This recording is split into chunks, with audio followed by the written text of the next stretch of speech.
तुम्हें पता है, तुम्हें अभी अंदाजा नहीं है नौजवानों, तुम जिनको अपना मसीहा समझ बैठे हो ये हकीकत में डाकू हैं।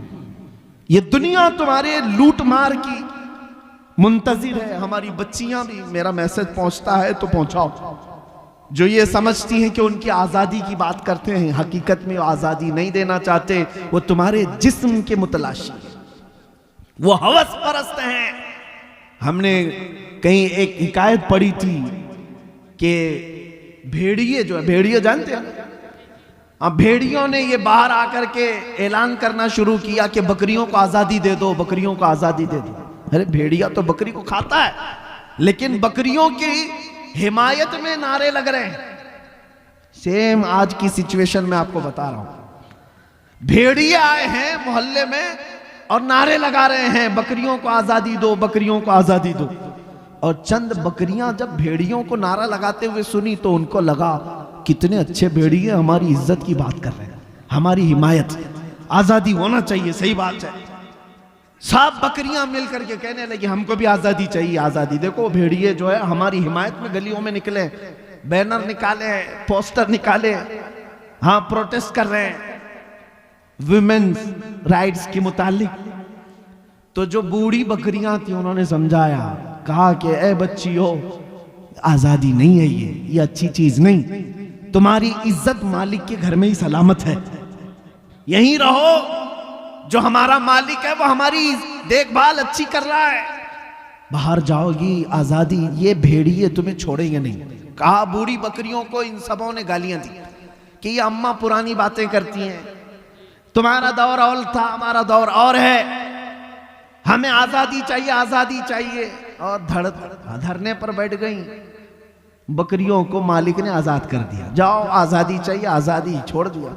बकरियां सड़कों पर आई और भेड़ियों ने जब आजाद देखा तो सबको चीर फाड़ कर रख दिया, बकरियां सब मर गई। एक हिकायत, ये कोई लतीफा नहीं। सेम सिचुएशन आज मैं अपनी बच्चियों को समझाता हूं। जो लोग तुम्हारी आजादी का नारा लगा रहे हैं, अगर इनको इतनी ही तुम्हारी इज्जत प्यारी होती तो ये क्लबों में और स्टेजों पर नंगा लाकर तुम्हें कभी नहीं खड़ा करते, तुम्हें कई कई लोगों के बिस्तरों पर जाने पर मजबूर नहीं करते। यह हकीकत में तुम्हारे जिस्म के नंगेपन के हवस के पुजारी हैं। इन्हें सिर्फ और सिर्फ हवस अपनी पूरी करनी है। इसी तरह है नौजवानों, तुम्हें जो दुनिया की तरफ बुला कर ये कहता है कि इसमें आजादी, इसमें फ्रीडम और इसमें इज्जत है, ये दर हकीकत तुम्हें जानवर बनाना चाहते हैं। और कुछ नौजवान बन गए, कानों में बालियां भी आ गई, हाथों में चूड़ियां आ गई, सरों में चोटियां आ गई, कपड़े भी जगह जगह से फाड़ कर पहनने लगे और इसको फैशन कहने लगे। तुम्हें औरतों की चीजें दे दी गई, तुम्हें समझ में नहीं आया। कितने नौजवान हैं वो ये सोचे बगैर सब करने लग गए। अरे तुम्हें न मर्द बना रखा, ना औरत, बीच का बनाकर छोड़ दिया दुनिया ने, फिर भी तुम समझ रहे हो कि ये अभी फैशन है, फैशन है, ठगे जा रहे हो। और आओ मैं तुम्हें बताता हूं, हमारे दर्द को अगर सबसे ज्यादा महसूस करने वाला कोई है, हमारे गम को सबसे ज्यादा सहने वाला कोई है, वो मेरे आका मदीने के ताजदार की जात है। खुद मेरे आका फरमाते हैं, मेरे उम्मत के किसी के पांव में कांटा भी चुभे तो उसका दर्द मुझे होता है कोई दुनिया में इस तरह?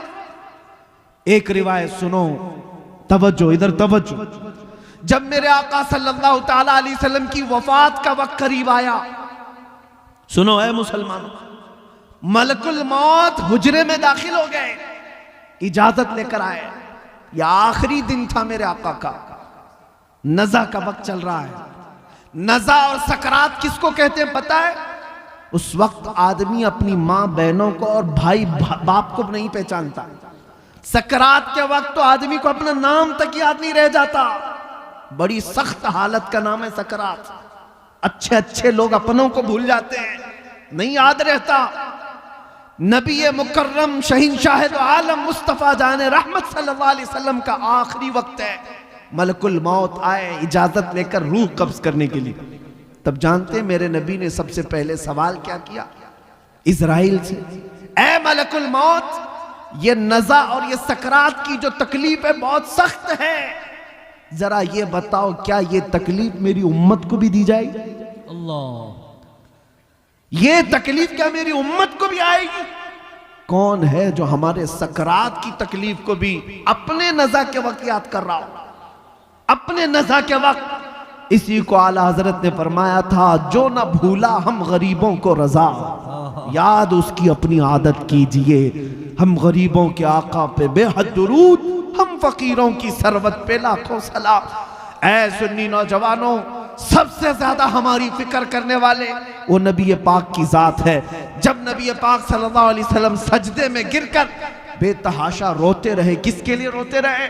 उम्मत के लिए। रब्बी हबली उम्मती, रब्बी ग़फिरली उम्मती। ताइफ में पत्थर खा करके भी दुआ करते रहे, मौला मेरी उम्मत मुझे नहीं पहचानती, इन्हें माफ कर दे।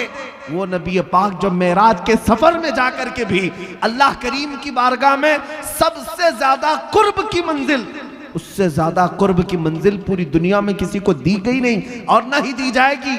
उस वक्त भी मेरा रसूल अपने रब से कोई चीज पूछ रहा है तो ये है कि ऐ मौला मेरी उम्मत की बख्शिश मेरे हवाले कर दे। सुभान।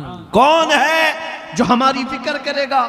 जानते हैं एक सहाबी ने हुजूर से पूछा, या रसूल अल्लाह कयामत के दिन आपको कहां ढूंढूं, कहां ढूंढूं? जानते हैं हुजूर क्या फरमाते हैं?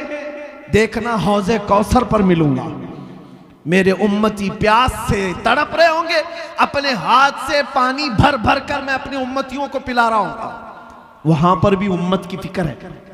या फिर हुजूर फरमाते हैं अगर वहां नहीं मिला, मीज़ान अमल पर देखना, जहां नेकियां और बुराइयां तोली जा रही होंगी, मैं अपने उम्मतियों के अच्छाइयां और नेकियों के पल्ले को भारी कर रहा हूंगा, वहां मुझे देख लेना, वहां मिल जाऊंगा। और अगर वहां नहीं मिला तो पुल सिरात पर देख लेना, जो जहन्नम के ऊपर का ब्रिज है, मैं अपने उम्मतियों को वहां से आसानी से गुजार रहा हूंगा। महशर के दिन भी मेरे आका हमें फरामोश नहीं कर रहे। एक और हदीस है, सुनो सुनो, एक और हदीस, मेरे आका फरमाते हैं कल क़यामत के दिन तुम मुझे देखोगे, मेरे कंधे पर चादर पड़ी होगी, मेरे कंधे पर चादर होगी, वो खसक खसक कर गिर रही होगी, मैं एक हाथ से अपनी चादर संभाल रहा हूंगा और दूसरे हाथ से अपने उम्मतियों को पकड़ पकड़ कर जन्नत की तरफ ले जा रहा हूं। जो ना भूला हम गरीबों को रजा, याद उसकी अपनी आदत कीजिए। ऐ नौजवानों मुझे बताओ, जो दुनिया में हमें ना फरामोश करे। और यहां तक कि एक हदीस ये भी है कि जब मुस्तफा करीम सल्लल्लाहु अलैहि वसल्लम को उनकी कब्र में रखा गया, कब्र में उतारने वाले सहाबा कहते हैं कि हुजूर के लब हिल रहे थे, हुजूर के लब हिल रहे थे। हमने कान लगा करके सुना तो नबी पाक ये कह रहे थे, रब्बी हबली उम्मती, रब्बी ग़फिरली उम्मती, ऐ मेरे रब मेरी उम्मत को माफ कर दे, मेरे उम्मत को मेरे हवाले कर दे। अब सुनो, जो अपनी कब्र में ना भूले, हशर में ना भूले। ऐ उम्मत के गयूर नौजवानों, क्या तुम्हें यह ज़ेब देता है कि उस नबी को तुम यहां भूल गए, उस नबी को तुम यहां भूल बैठे? इसी को तो आला हजरत ने कहा था, शब सुबह तक सोना तुझे, दिन लहू में खोना तुझे, दिन लहू में खोना तुझे, शब सुबह तक सोना तुझे। शर्मे नबी खौफे खुदा ये भी नहीं वो भी नहीं। आ जाओ ऐ नौजवानों, हमें सबसे ज्यादा प्यार करने वाला आमिना का लाल है, हमको सबसे ज्यादा मोहब्बत करने वाली ज़ात मदीने के ताजदार की है। वो गुंबद खजरा के मकी की कैफियत तो यह है, कुरान कहता है अजीजुन अलैहि मा अनित्तुम, तुम्हारा तकलीफ में पड़ना उस रसूल को देखा नहीं जाता। जब जब तुम मुसीबत में मुब्तला हो तो आका बेकरार होते हैं, वो रब ताला की बारगाह में सिफारिश करते, मौला मेरी उम्मत को इस कसम पुरसी से निकाल दे, इस मुसीबत से आजाद कर दे। लेकिन मुझे हैरत इस बात की होती है कि ये उम्मत उस तरफ देख क्यों नहीं रही? वो रसूल आज भी अपना दर दौलत खोले हुए है, आज भी वो अपना दरबार खुला रखे हुए है। आला हजरत ने कहा है, लब वहां है, आंखें हैं बंद, फैली हैं झोलियां, कितने मजे की भीख तेरे पाक दर की है। क्या बात है। ऐ मुसलमानों, तुम्हें पता है एक बात, हजरत अबू हफ्स समरकंदी रहमतुल्लाह अलैह फरमाते हैं, मक्का में एक आदमी का इंतकाल हो गया था, मैं अपनी गुफ्तगू को समेट रहा हूं। मक्का में एक आदमी का इंतकाल हो गया, उसका इकलौता बेटा था, लेकिन जिस शख्स का इंतकाल हुआ मरते ही उसका चेहरा गधे की तरह बन गया, गधे की शक्ल हो गई, जानवर की तरह चेहरा बन गया। किसी के घर में कोई बाप मरा हो और चेहरा जानवर की तरह हो जाए, क्या वो दिखा सकेगा दूसरों को मैयत? बेटे ने जल्दी से दरवाजा बंद कर दिया, रोने लग गया कि क्या हो गया मेरे बाप के साथ, क्या हो गया। घर वालों को मालूम था, बाहर किसी को नहीं मालूम। रोते बेटा अब क्या करें। बेटे ने यह सोचा कि घर में ये गड़ा खोदूंगा और यहीं पर बाप को दफन कर दूंगा, बताऊंगा नहीं, क्योंकि इज्जत का सवाल है। कोई देखेगा इसका बाप जानवर की तरह हो गया, मरने के वक्त क्या कहेगी दुनिया। रोते हुए अपने घर में बैठा था, अचानक उसके घर का दरवाजा खुला और एक बुजुर्ग घर के अंदर दाखिल हुए। उनके चेहरे पर चादर पड़ी थी। इसने देखा ही नहीं, सारे दरवाजे बंद थे। अचानक दरवाजे से एक बुजुर्ग आए, सीधे उस मैयत की तरफ गए, चादर हटाया, मैयत के चेहरे के ऊपर से हाथ रखा, दुआ की, फिर चादर डाल दी। ये नौजवान जो बेटा बैठा हुआ था ये देख रहा था उस बुजुर्ग को आते हुए और फिर ये करते हुए। फिर वो बुजुर्ग इसके पास आया, कहा पूछा क्या बात है, क्यों रो रहा है। ये चेहरा उठाए बगैर कहता मैं जानता नहीं आप कौन है, कैसे आ गए, लेकिन आपने देख ही लिया है, अब मेरे बाप के चेहरे को तो देखो। मेरा बाप मरा है, चेहरा जानवर की तरह हो गया, इस बात के गम में रो रहा हूं। आए हुए बुजुर्ग ने कहा उठ जा, देख तेरे बाप का चेहरा सलामत है। वो गया, जाकर देखता है चादर हटाकर बाप का चेहरा तो चांद की तरह चमक रहा था, खूबसूरत है, कुछ नहीं बदला। खुशी के मारे रोने लग गया। और ये बुजुर्ग घर से निकल ही रहे थे, दरवाजे तक पहुंचे थे, दौड़ता हुआ आया और इस बुजुर्ग का दामन पकड़ लिया, पूछा आप कौन हैं, अल्लाह के फरिश्ते, आप कैसे मेरे घर पर आए, ये कैसी रहमत। आए हुए नूरानी बुजुर्ग ने पलट कर कहा अना मुहम्मदुन रसूलुल्लाह, मैं मोहम्मद अल्लाह का रसूल हूं। बात ये थी, सुन तेरा बाप एक गुनाह में मुब्तला था जिसकी वजह से अल्लाह का गजब नाजिल हुआ, एक बुराई थी वो मैं तुझे नहीं बताऊंगा, मैं छुपा दूंगा, लेकिन जिसकी वजह से अल्लाह का गजब इस पर नाजिल हुआ। लेकिन ए शख्स, ए लड़के, तेरे बाप की एक अच्छाई ये थी, तवज्जो, अच्छाई क्या है, हमारी मौत के वक्त भी चेहरे चमका सकती है, तवज्जो, मौत के वक्त भी चेहरे चमका सकती है। नबी रहमत सल्लल्लाहु अलैहि वसल्लम ने फरमाया तेरे बाप की एक खता थी जिससे मौला नाराज था, लेकिन एक अच्छाई ये थी कि तेरा बाप उस वक्त तक बिस्तर पर सोता नहीं था जब तक 100 बार मुझ पर दुरूद नहीं पड़ता था। सुभान अल्लाह, नारे तकबीर, नारे रिसालत, अज़मत मुस्तफ़ा। इसका दुरूद जो फरिश्ते मुझ तक पहुंचाते थे वो आए, उन्होंने कहा या रसूल अल्लाह गजब हो गया वो बंदा जो आप पर 100 बार दुरूद पढ़ता था रोजाना, उसका चेहरा अल्लाह ने गजब से बदल दिया। हुजूर फरमाते मैं वहीं से उठा और तेरे घर आया और तेरे बाप के चेहरे को देखा, बदला तो जरूर था लेकिन मैंने हाथ रखकर अल्लाह की बारगाह में अर्ज की, ऐ रब्बे करीम ये मुझ पर दुरूद पढ़ने वाला चेहरा है और मैंने हाथ रखा है, मेरे हाथ की लाज रख ले और मेरे इस गुलाम के चेहरे को हुस्न में बदल दे।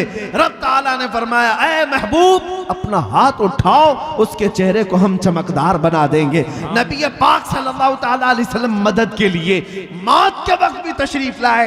ये वाकया सिर्फ इसलिए अर्ज किया, ऐ सुन्नी मुसलमानों जिससे तुम मोहब्बत करने का दावा करते हो, अगर दुनिया में किसी की गुलामी करते करते तुम्हें 25 साल लग गए, किसी का झंडा उठाते उठाते 20 साल लग गए, मरने के वक्त पुकारना अपने लीडरों को मैं मर रहा हूं, आ जाओ मेरा चेहरा बदले तो तुम बदल देना, मैं जा रहा हूं कब्र में, मुनकर नकीर आए तो बचा लेना, ये कोई तुम्हारी मदद को नहीं आ सकेगा, कोई तुम्हारा चेहरा नहीं बदल सकेगा। लेकिन एक बात का यकीन है, अगर मैं मरने से पहले मेरे मुस्तफ़ा को पुकारूं या रसूल अल्लाह मैं मर रहा हूं, मेरे मौत के बाद तशरीफ लाना, तो फिर मेरे आका जरूर तशरीफ लाते हैं। इसलिए कि हमने देखा है, अपनी आंखों से देखा है, एक मर्द कलंदर मुजाहिद इस्लाम वारिस उलूम आला हज़रत जानशीन मुफ्ती आज़म हिंद हुजूर ताजुश शरिया बदरुत तरीका मुर्शिद गिरामी की वफात को मैंने आंखों से देखा है। वफात के बाद 48 घंटे हो गए थे।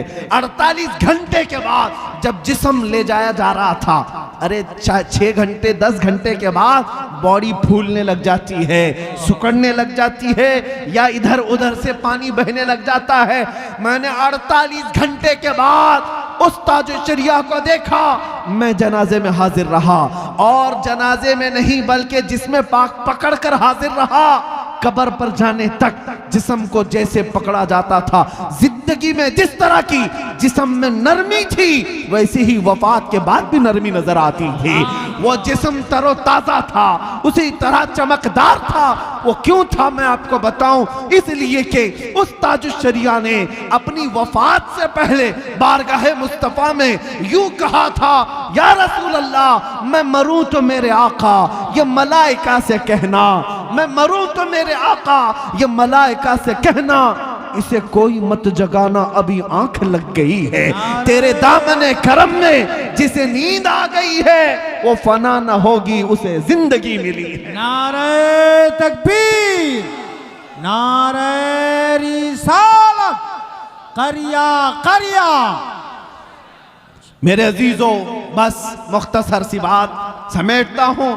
जो जिंदगानी तुम्हें अल्लाह ने दी है बाकी, आज ये इरादा कर लो, आज ये इरादा कर लो, जिएंगे तो मेरे मुस्तफ़ा के सुन्नतों पर जिएंगे। एक भी नौजवान उठ करके ये अहद कर लिया, हमारा जलसा वसूल हो गया, हमारी रात कबूल है।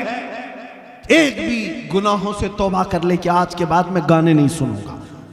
वादा करते हैं इंशाअल्लाह, जो सुनेंगे मेरे मुस्तफ़ा की नातें सुनेंगे, कलामे कुरान, कलामे रब्बानी सुनेंगे इंशाअल्लाह। बस एक भी खड़ा हो जाए, मेरे मुस्तफ़ा करीम सल्लल्लाहु ताला अलैहि वसल्लम की नजर इनायत हो, और उसके सदक़े में मौला करी। बैठो बैठो बैठो, मुझे पता है पूरा मजमा खड़ा होगा, क्योंकि हर एक के दिल में जज्बा है, हर एक के दिल में जज्बा है। और मुझे पता है दुनिया आज इसी बात से तो लर्ज़ा है, इसी बात से खौफज़दा है कि किसी दिन ये खड़ा हो गया तो दूसरों का उठना भी मुश्किल हो जाए। हाँ, किसी दिन ये खड़ा हो गया तो दूसरों का उठना भी मुश्किल हो जाए। इसीलिए दुनिया तुम्हें नशा दे दे करके सुलाती है। बहुत ज्यादा तुम्हारे मोहल्लों में नशा इसीलिए दिया जाता है कि ये जितना नशा करके सोते रहे, हम जागते रहे। जिस दिन ये नशा छोड़ देगा, हमारी नींदें हराम कर देगा, हमारा सुकून गारत हो जाएगा। अजीज़ाने गिरामी वक़ार, आज फिर दुनिया को ये बताने का वक्त है, कुव्वते इश्क से हर पस्त को बाला कर दो, कुव्वते इश्क से हर पस्त को बाला कर दो, दहर में नामे मोहम्मद से उजाला कर दो। आज के पूरे इस मजमे को मैं इख्तिताम पर लाते हुए बारगाह मुस्तफ़ा में अब ये अहद करता हूँ। सब मेरे साथ हुजूर की बारगाह में अहद करते हैं इंशाअल्लाह। नबी रहमत सल्लल्लाहु अलैहि वसल्लम को हाजिर व नाजिर मानते हैं, उन्हें मालिक व मुख्तार मानते हैं, हम सब का आका व मौला मानते हैं, हम सब की जानों का मालिक मानते हैं। आओ उस नबी रहमत को गवाह बनाकर अब अर्ज करते हैं, या रसूल अल्लाह, हमने दुनिया की रंगीनियां बहुत देखी, अय्याशियां बहुत की, लेकिन अब जिएंगे तो इस वादे के साथ कि दूसरों की गैरों की नत्थु खेरों की बात नहीं करेंगे। या रसूल अल्लाह, अब बात करेंगे तो ये कहेंगे, दहन में जुबान तुम्हारे लिए, बदन में है जान तुम्हारे लिए, हम आए यहाँ तुम्हारे लिए, उठे भी वहां सबा वो चले के बाग फले, वो फूल खिले के दिन हो भले, लिवा के तले सना में खुले, रजा की जुबान तुम्हारे लिए, लिवा के तले, लिवा के तले, लिवा के तले सना में खुले। या रसूल अल्लाह, हम सब की जुबान तुम्हारे लिए, हम सब की जुबान तुम्हारे लिए, हम सब की जुबान तुम्हारे लिए। लब्बैक या रसूल अल्लाह, लब्बैक या रसूल अल्लाह, लब्बैक या रसूल अल्लाह। व आखिरु दावाना अनिल हम्दुलिल्लाहि रब्बिल आलमीन।